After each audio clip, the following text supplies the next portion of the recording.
High বন্ধুরা, আমরা যাচ্ছি কোচবিহার।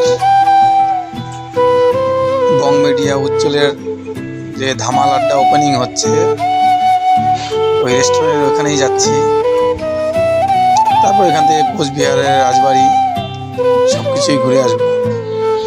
দেখো, আমরা এখন রাস্তায় আছি, ট্রাফিকে আছি,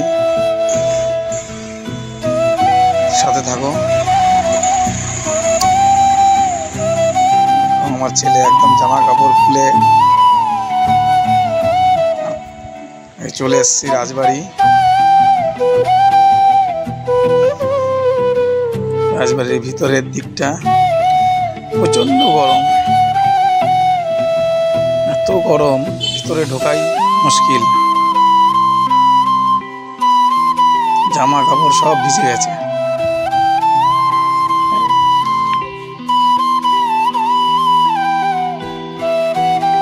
রাজবাড়ি আগের থেকে অনেক ভালো করেছে, কিন্তু এই গরমের জন্যই অসুবিধা হচ্ছে। মেন রাস্তা দিয়ে যেতাম, তো সেখানে এত গরম, গরমে ঢোকাই যাচ্ছে না মেন রাস্তা দিয়ে। দেখি ওদিকে যাবো। দেখো এখান থেকে ভিউটা,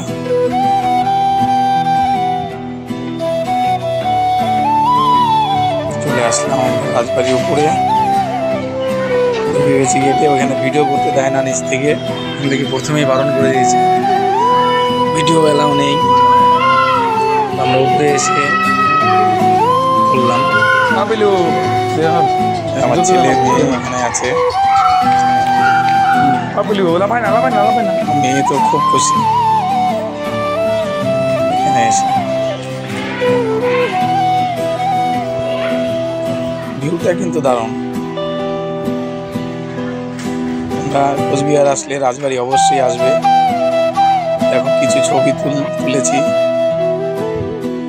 সবাই মিলে, আমি আমার ভাইরা সবাই মিলেই আছে।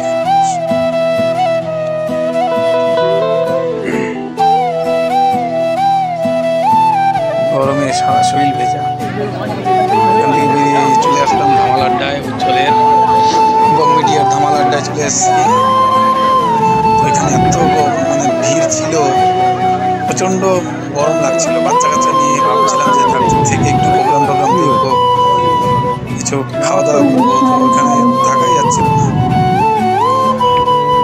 প্রচণ্ড গরম। তবু ওখানে ছিলাম, কিছু আধ ঘন্টার মতো ছিলাম। চলো এখান থেকে বেরিয়ে চলে আসলাম আমরা রুমে এসে যে খাওয়া দাওয়া করছে।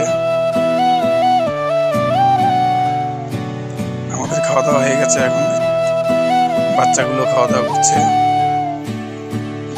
আমরা কোচবিহারের হোটেল স্টে নিয়েছিলাম, নাইট পড়েছিল 1400 টাকা করে পার room, per night, AC room. তোমরা আসলে এখানেও থাকতে পারো। ঠিক আছে বন্ধুরা, বাই বাই।